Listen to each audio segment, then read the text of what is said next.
Santri, SANTRI itu kepanjangannya sarjana agama namun tetap realita intelektual. Makanya santri itu nggak boleh disepelekan. Tat sarjana itu apa? Sarjana itu kepanjangannya sarungan, jajasan, namun bisa kemana-mana.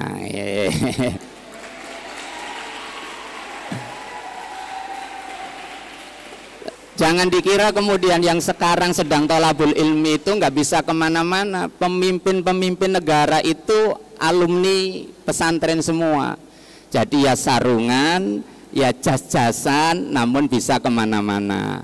Setelah Allah kasih hidayah kita dipilih oleh Allah orang-orang yang bisa menikmati hidangan ibadah di dalam ibadah. Sore hari ini kita bisa melaksanakan ibadah puasa di dalam bulan suci Ramadan sekaligus ibadah thalabul ilmi. Karena itu kita patut bersyukur kepada Allah sik dimai kesehatan oleh Allah.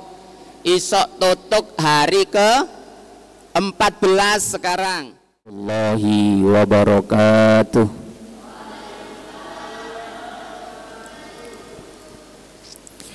Alhamdulillahilladzi iftataha hadzal wujuda binuri Muhammadin fi kulli qadiyah.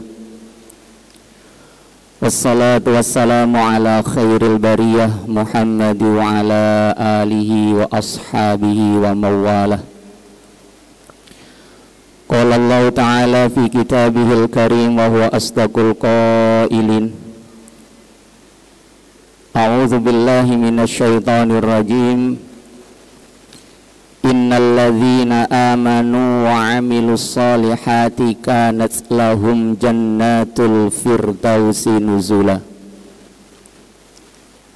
Amma ba'd, janabal a'izza ulama'anal kiram, para alim, para ulama, para kiai, akhassah beliau al-mukarramah Ibu Nyai Hajah Jauhara Said yang senantiasa kita harapkan barokah doanya dan fatwa-fatwanya. Al-Mukarram Romo Kiai Haji Ulil Absor MPD selaku takmir masjid dan pengasuh Pondok Pesantren Al-Hidayah yang senantiasa kita harapkan barokah doanya. Asatid wa asatidzah, seluruh pejuang Al-Quran dan pecinta ilmu yang senantiasa dimuliakan oleh Allah. Wabil khusus seluruh santri yang hadir sore hari ini mengikuti kegiatan kultum untuk menyongsong berbuka puasa yang sangat kami banggakan. Kalau saya melihat santri itu rasanya bangga sekali. Karena kalau menurut saya santri itu kepanjangan dari kata sarjana agama namun tetap realita intelektual.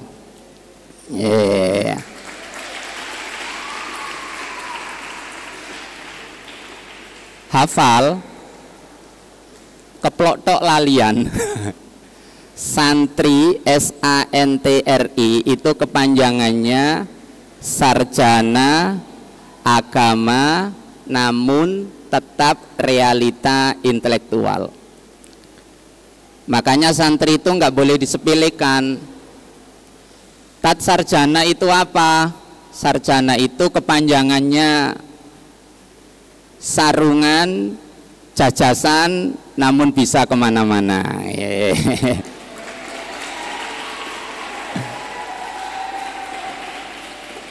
Jangan dikira kemudian yang sekarang sedang thalabul ilmi itu nggak bisa kemana-mana. Pemimpin-pemimpin negara itu alumni pesantren semua. Jadi ya sarungan, Ya jas-jasan namun bisa kemana-mana. Nang masjid iso, nang mall iso, melo ST nyel iso. Saya itu punya teman namanya Mas Sofwan. Mas Sofwan itu Gusnya Sidoresmo. Kalau di Sidoresmo itu Gus Samaning itu diceluk Mas, dipanggil Mas. Itu kalau tradisinya Sidoresmo itu kalau belanja anak-anak ke mall gitu ya pakai sarung. Tapi sarungnya yang BHS, bukan sarung cap gajah duduk terus kedudukan sampai ngelinting tuh ndoker itu. Pakai sarung, tetapi belanjanya itu keren, dia nggak pakai dompet, uangnya itu ditaruh bebelani sarung gitu ya. Jadi kalau mau belanja dikeluarkan itu ratusan ribu, sangunya jutaan, jadi bisa kemana-mana. Karena itu santri itu yang dipelajari banyak. Panjenengan semua yang sekarang jadi santri itu diproduk sama kiai menjadi dokter umum. Coba bayangkan semua ilmu dipelajari, ilmu fikih oke, ilmu nahwu sorof yes, ilmu tip kedokteran, persuwuan oke. Dadi nambani wong loro ngruqyah sing kejinan iso, tapi nek awake dhewe kejinan gak iso nambani dhewe. Jadi dipelajari semua, pulang nggak usah khawatir kalau santri itu dikongkon ngimami tahlil iso, dikongkon ngimami traweh iso, karena semuanya dipelajari. Jadi gak oleh pilih-pilih, makanya tadi dipelajari fikih pakai maknani gitu. Dan itu produk kita semua, sarungan, jas-jasan bisa kemana-mana, sarjana agama namun tetap realita intelektual, jadi harus keren. Maka alumni jadi santri itu harus bangga kalau kenalan itu. Sekarang sedang tolabul ilmi di mana? Jadi santrinya Al Hidayah gitu. Kalau salaman pede banget, karena kita diproduk menjadi dokter umum. Kalau dokter khusus itu berarti spesialis saja. Iso qiraato tapi gak iso maknani kitab. Nah, tapi di sini semuanya dipelajari. Mudah-mudahan ilmu kita bermanfaat. Amin Allahumma amin. Mengawali tolabul ilmi sore hari ini, kita patut bersyukur kepada Allah Subhanahu wa taala karena kita ini dipilih oleh Allah. Sore hari ini termasuk bagian dari orang-orang yang dicintai oleh Allah. Apa buktinya? Satu, sore hari ini kita masih dipilih oleh Allah bagian dari manusia yang diberi hidayah oleh Allah Subhanahu wa taala. Orang itu kalau dapat hidayah Allah, maka hidupnya akan mulia. Lek jenengan nyantri teng Al Hidayah, berarti itu tafaulan, tabarukan, mudah-mudahan dapat hidayah benar dari Allah. Akhirnya kita dapat rating tinggi, dapat kedudukan tinggi di sisi Allah Subhanahu wa taala. Saya mau cerita nih, jangankan manusia, hewan itu kalau dapat hidayah Allah, maka dia diberi keistimewaan oleh Allah. Apa hewan yang dikasih hidayah Allah? Di dalam Al-Quran itu dijadikan sebuah nama surah. Coba tebak, surat apa yang menjelaskan hewan dan hewan itu dimuliakan oleh Allah? Apa?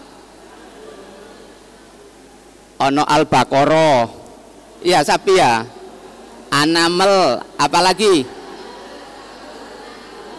Al-Ankabut, An-Nahl. Salah satunya di dalam surah An-Nahl Allah berfirman, wa auha rabbuka ilan nahli anittakhidhi minal jibali buyuta. Hewan yang mendapat hidayah Allah salah satunya adalah lebah. Tahu lebah? Lebah itu hewan kecil, tapi karena dia dapat hidayah Allah luar biasa. Apa perintah Allah? Anittakhidhi minal jibali buyutan. Yang namanya lebah ini hewan kecil, Tetapi coba panjenengan cek, arsitek mana yang bisa mengalahkan lebah? Ayo. Lebah itu rumahnya bentuknya segi 8. Coba dilihat di situ. Dan itu konstruksi paling luar biasa menurut arsitek. Kalau segi 8, maka kelihatannya kecil tapi luas. Dan itu tempatnya, coba, rumahnya lebah ada di gunung, ada di pohon-pohon. Dan kerennya, lebah itu konstruksinya nempelnya itu kecil banget, ya toh? Nempelnya hanya 1 lir, tapi rumahnya besar dan itu tidak jatuh. Coba kalau konstruksi rumah kita, pondasinya besar, baru ke atas semakin kecil, tapi rumahnya lebah tidak, karena dapat hidayah Allah. Jadi dibentuk seperti itu. Lebah itu hewan yang makannya summakuli mingkuli samarot, kata Allah. Hai lebah, makanmu itu makanan yang dari buah-buahan. Lebah itu keren, walaupun dia suka ngentup, itu makanannya adalah buah-buahan. Dan hebatnya lebah, ketika dia ambil makanan, dia tidak merusak bunganya. Yang diambil hanya nektarnya saja. Diambil, kemudian di situ Allah kasih keistimewaan. Ketika lebah ini makan makanannya bagus, maka hasilnya fihi syarabun linnas. Maka lebah menghasilkan sesuatu yang luar biasa, itu bisa diminum oleh manusia, fihi syifa, dan menjadi obat bagi manusia. Apa namanya? Madu. Jadi hewan yang kecil dapat hidayah Allah, punya keistimewaan, rumahnya konstruksinya keren, makanannya bagus-bagus, kemudian dia bisa menghasilkan sesuatu yang bermanfaat bagi kita, yakni madu. Karena itu madu bisa untuk segala obat bagi kita semua. Sehingga enak kalau madu itu depannya dikasih di, maka rasanya sudah tidak manis lagi, tetapi pahit bagi yang penikmat madunya. Bener? Madu nek ngarepe dikasih di, jenenge di madu, niku boleh gak manis, dadine pahit. Anak-anak sekalian, seluruh jamaah yang dirahmati oleh Allah, yang kedua, kita patut bersyukur. Setelah Allah kasih hidayah kita dipilih oleh Allah orang-orang yang bisa menikmati hidangan ibadah di dalam ibadah. Sore hari ini kita bisa melaksanakan ibadah puasa di dalam bulan suci Ramadan, sekaligus ibadah tholabul ilmi. Karena itu kita patut bersyukur kepada Allah, sik dimei kesehatan oleh Allah. Isok tutuk hari ke 14 sekarang. Walaupun kita itu tidak diberi kesehatan yang fit seperti orang-orang, tapi kalau kita mau sadar anak-anak sekalian, Bapak Ibu jamaah, ada satu nikmat yang diberikan oleh Allah kepada kita dan itu jarang kita syukuri. Nikmat apa itu? Nikmat kita bisa bernafas seperti sore ini. Pernah tanya ke dokter berapa kebutuhan kita oksigen dan nitrogen sehari semalam? Ternyata satu manusia kita ini hidup sehari semalam, itu kalau menurut dokter kita butuh oksigen sebanyak 2.885 liter oksigen, 11.345 liter nitrogen. Itu anak-anak, kalau kita tanya nang rumah sakit umum Mojosari, berapa dokter harga oksigen 1 liter? Harga oksigen 1 liter perkiraan 25.000. Harga nitrogen 9.950. Itu kalau kita kalkulasikan, kalau kita hitung kalkulator, ternyata sehari semalam kita butuh biaya 175 juta untuk membeli oksigen dan nitrogen. Coba bayangkan. Dan kita hidup sehari semalam menghirup itu tadi. Berarti ketika kita bisa bernafas, ambekan seperti sore ini, enak dilepas, itu setara dengan punya uang 175 juta. Itu satu orang. Coba kalau kita hitung 1 bulan, 175 dikalikan 30, itu setara 5,1 miliar untuk biaya nafas kita. Kaya kita ini. Coba umpama jenengan dikasih pilihan, anak-anak sing ganteng-ganteng, mbak-mbak sing cantik, sampean saiki sedina kanggo persiapan riyo tak mei duit 100 juta. Tapi nandi-nandi nggawa tabung oksigen, terus kemudian hidung kita ditutup, kira-kira milih mana? Di mei 100.000 ambek nggawa tabung oksigen, hidungnya ditutup, sama milih wis gathik duit 100.000 sempenting iso bernafas kemana-mana santai enak. Milih mana? Milih yang biasa. Karena itu kita gunakan nafas kita sebaik mungkin, khususnya sing tuwek-tuwek, mbah-mbah sing untune entek-entek, ambekane diawet-awet, guyune gak usah nemen-nemen, sebab guyu biayane lah larang 175 juta. Dan tugas kita hanya bersyukur kepada Allah dengan mengucap alhamdulillah, diiringi dengan menggunakan seluruh nikmat yang Allah berikan kepada kita untuk sesuatu yang diperintahkan oleh Allah. Itulah hakikat yang disebut dengan syukur. Apa itu syukur? Sarful abdi jami'a ma an'amallahu bi ilaihi ila ma khuliqa li ajli. Potensi menggunakan seluruh apa yang diberikan oleh Allah kepada kita untuk sesuatu yang itu memang diperuntukkan, diciptakan oleh Allah untuk kegiatan itu.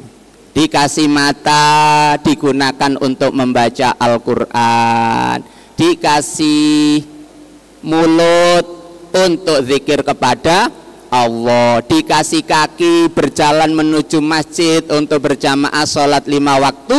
Itu contoh bagian dari kita bersyukur kepada Allah.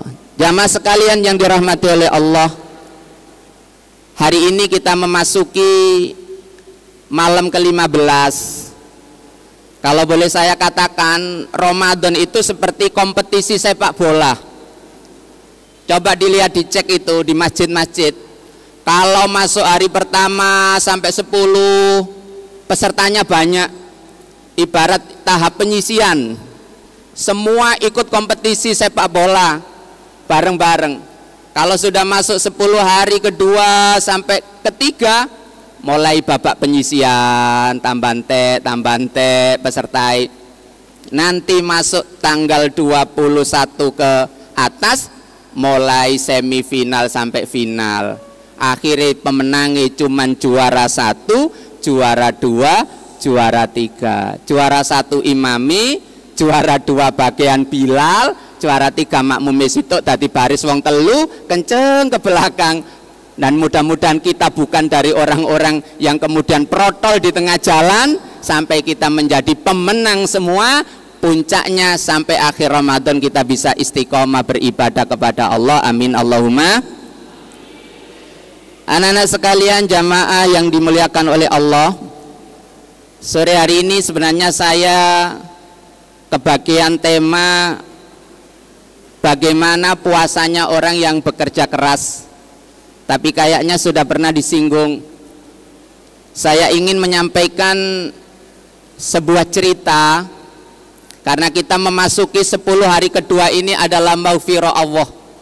Kita bersama-sama kepingin mencari ampunan Allah Subhanahu wa Ta'ala, karena dosa yang kita lakukan terlalu banyak. Karena itu Allah beri kesempatan, ada momen paling hebat di 10 hari kedua, Allah turunkan maghfirah, ampunannya Allah. Di dalam hadis Bukhari Muslim itu diterangkan begini, dari Abu Sa'id Rasulullah Shallallahu Alaihi Wasallam itu pernah bercerita, dulu itu ada orang yang kaya raya, wonge soge, anake sukses-sukses. Maka orang kaya ini sebelum mati, anaknya dipanggil semuanya, ditanyai sama bapaknya ini, nak, bapak iki wong apik ta wong elek? Karena ayah di mata anak baik, maka anaknya menjawab, ayah, panjenengan itu orang yang baik yang pernah saya kenal. Tapi apa kata ayahnya? Nak, sampean salah, bapak iki gaduh keapian balas. Ayah ini tidak punya kebaikan, dosanya ayah ini banyak sekali, banyak kesalahan-kesalahan yang sampean tidak tahu. Karena itu nak, kalau saya mati jangan dikubur. Kalau saya mati, bakar saja tubuhnya ayah ini. Setelah dibakar nak, abunya, tahu abu? Awunya itu sampean tutui nak, dideplok, ditumbuk sampai lembut. Kalau sudah lembut, tumbuk lagi nak sampai lembut koyok tepung kanji, koyok tepung terigu, sak lembut-lembut. Setelah itu nak, debunya ini sampean gowo nang laut, sampean siratno nang laut, tapi pas nyiratno entenono nek ono angin gebes. Kalau ada angin yang kencang, baru taburkan abu saya. Terus karena anaknya baik, kenapa sih sampean kok pesan seperti itu? Pokoknya lakukan. Akhirnya ayahnya meninggal dunia. Maka ketika meninggal dunia, anaknya mengikuti apa yang diwasiatkan oleh ayahnya. Dimentalak-mentalak no, dibakar jasadnya, ditumbuk abunya sampai lembut. Bar lembut digawa nanggone laut. Pas kate nyiratno, datanglah angin, angin puting beliung. Nek dibasakno JTV, arek-arek sing apal. Pas disiratno gini sret, maka Allah memerintahkan kepada tulang-tulang yang sudah menjadi debu, kun fayakun, wahai debu yang sudah remuk, tulang-tulang remuk, jadilah kembali kamu. Anak-anak, kalau Allah sudah berbicara kun, huruf kaf sama nun sudah tempuk, apapun yang mohal menurut kita, maka itu terjadi. Begitu juga kalau kita punya masalah, jangan khawatir, kita cari kun fayakunnya Allah. Ya Allah, ngapalno alfiah kok angele, program tahfidz iki tak wocok ingkanat illa sayhatan kok mbulet ingkanat gak mari yasin. Maca Ar-Rahman diapalno gak mari ya Allah, cek dedele se utekku. Saya minta padamu ya Allah Rahman Rahimu, berilah kami kecerdasan. Kalau Allah sudah kasih kun fayakun, tidak ada yang mohal. Banyak orang yang kemudian dikasih Allah ilmu laduni, sakret hafal. Alfiyah iku lak 1002 nadom. Tapi kalau tidak diberi keistimewaan hafal, maka dia tidak akan hafal. Ibu-ibu yang punya masalah, jangan khawatir. Anake angel tatanane, gak usah kepikiran. Ndonga nang Allah kun fayakun. Kalau Allah sudah nata, insya Allah tata. Maka kemudian debu-debu yang bertebaran tadi kumpul jadi satu, menjadi manusia utuh kembali. Maka kemudian ada dialog Allah sama orang yang dihidupkan lagi. Ditanya sama Allah, ma hamalaka ma fa'alta, wahai fulan, kenapa kamu kok milih jalan seperti ini? Lapo sampean kok awake njaluk dibong, terus diremek-remek, terus diuncalno nang nggone laut? Apa jawaban orang itu? Makhafatak, Ya Allah, saya lakukan ini karena saya takut padamu, karena saya itu banyak dosa yang sudah saya lakukan, maka saya khawatir nanti kalau saya meninggal dunia engkau siksa ya Allah, besok di akhirat engkau masukkan nerakamu, karena itu saya takut menghilangkan jejak saja ya Allah.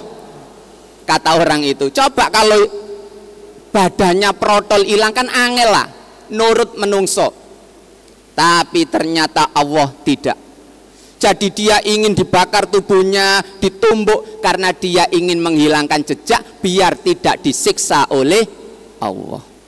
Maka ketika itu Allah berfirman, wahai malaikat, saksikanlah orang ini aku ampuni dosanya sebab dia masih punya rasa takut kepadaku. Anak-anak sekalian jamaah yang dimuliakan oleh Allah, itu hebatnya orang yang punya rasa takut kepada Allah. Dan kejadian itu di luar bulan suci Ramadan. Bagaimana kalau kita ada di dalam bulan Ramadan? Sebanyak apapun dosa kita, baik seperti buih di atas lautan, tidak jadi masalah. Tetapi maghfirah Allah jauh lebih luas daripada dosa yang kita lakukan. Manakala ada rasa takut kita kepada Allah, maka rahman rahimnya Allah akan diberikan kepada kita semua. Hadirin yang dimuliakan oleh Allah, karena itu mumpung kita ini ada di 10 hari yang kedua, maka apa yang kita lakukan? Perbanyak membaca istighfar. Syekhona Khalil Bangkalan itu pernah didatangi 4 tamu. Tamu pertama datang ke Mbah Khalil karena dia punya masalah. Mbah Khalil, saya ini punya masalah, kampung saya ini kekeringan, tidak ada hujan, hampir semua makhluk hidup mati, kekeringan di mana-mana. Mbok engge saya ini diijazai apa gitu Mbah Khalil, amalan yang kira-kira bisa mendatangkan hujan. Maka Mbah Khalil memberikan ijazah, perbanyak membaca istighfar. Tamu satu keluar pulang, tamu kedua masuk. Wadul ke Mbah Khalil Bangkalan, Syekhona Khalil, saya ini punya masalah, bisnis saya ini hancur, gagal, rugi semua. Dulu saya ini orang yang kaya raya, kemudian Allah ambil semuanya, entek ludes. Saiki kula melarat pol atik rupa utang. Mbok engge saya ini diijazai Mbah Khalil supaya saya ini punya rezeki yang banyak, usaha saya juga banyak.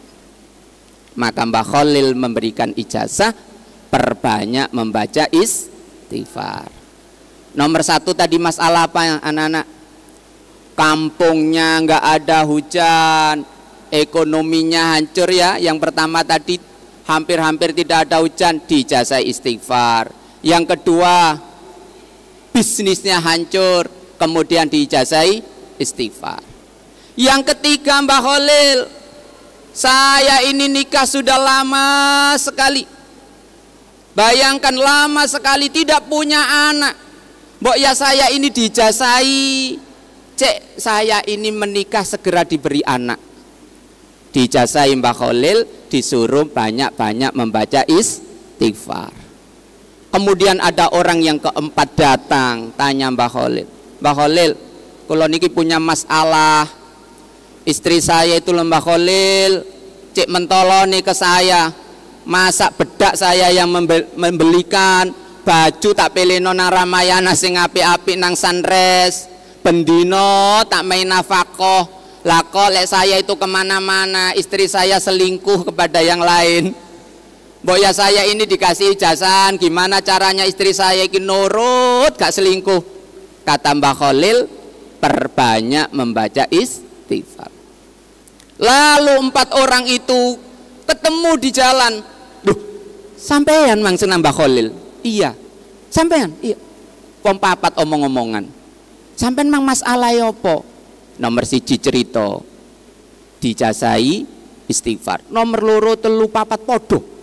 Masalah bedo-bedo, ternyata ijazahnya Mbah Khalil sama, memperbanyak istighfar.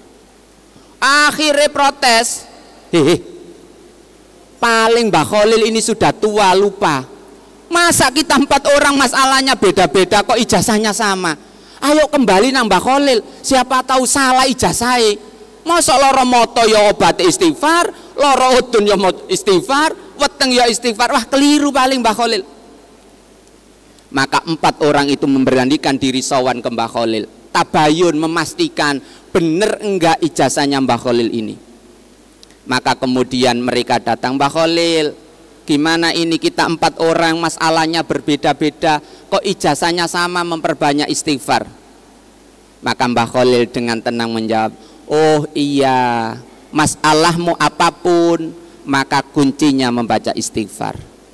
Enggak Mbah Khalil, iya, karena Allah Subhanahu wa ta'ala berfirman di dalam Al-Quran, fakultustaghfiru rabbakum innahu kana ghaffara. Perbanyak membaca istighfar kepada Allah, jaminannya kata Allah, 1, yursilis samaa alaikum midrara, maka Allah akan turunkan hujan yang deras dari langit. Jadi ini ono kekeringan dijawab sama Allah kalau kita memperbanyak membaca istighfar.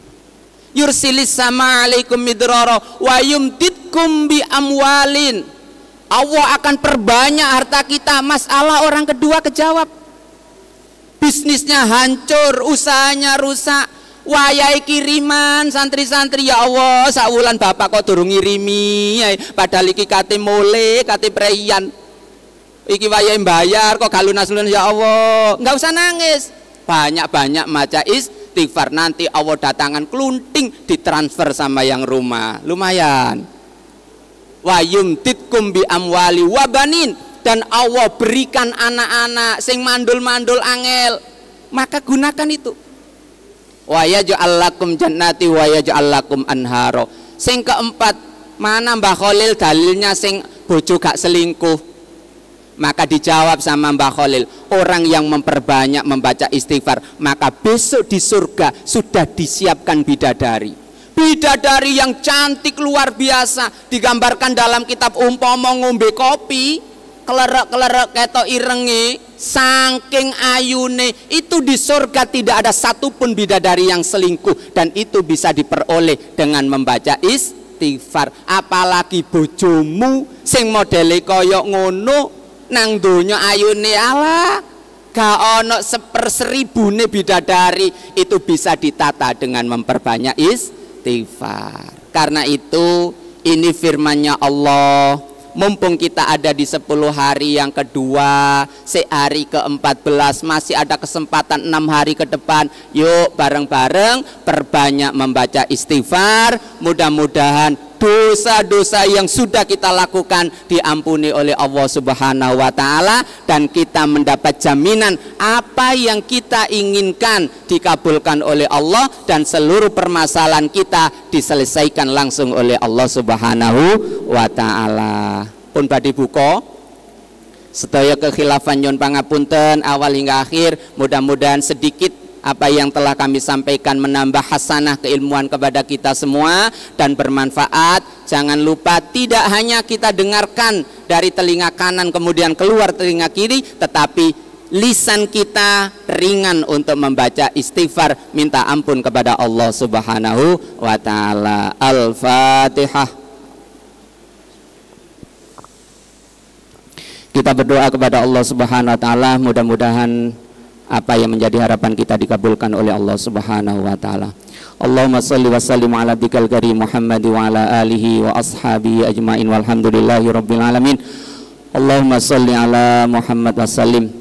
Ya Allah, ya Tuhan kami yang Maha Pengasih dan Penyayang, yang Maha Kaya, pemberi rizki, berilah kami ilmu yang bermanfaat, rizki yang banyak, uang yang banyak ya Allah, 100 trek untuk berangkat haji ke tanah suci Makkah dan Madinah, untuk bertamasya keliling dunia, untuk membangun sekolahan, musola, masjid, rumah, untuk membeli kendaraan, sepeda motor, mobil, bis, kereta api, pesawat terbang, kapal laut, untuk membeli perhiasan emas, perak, intan, berlian, mutiara, untuk membeli tanah, sawah, ladang, pekarangan, kaplingan, untuk membeli makanan yang banyak untuk dibagikan orang yang tidak punya. Kabulkan doa kami ya Allah. Rabbana atina fid dunya hasanah wa fil akhirati hasanah wa qina adzabannar. Sallallahu ala sayyidina Muhammad walhamdulillahi rabbil alamin.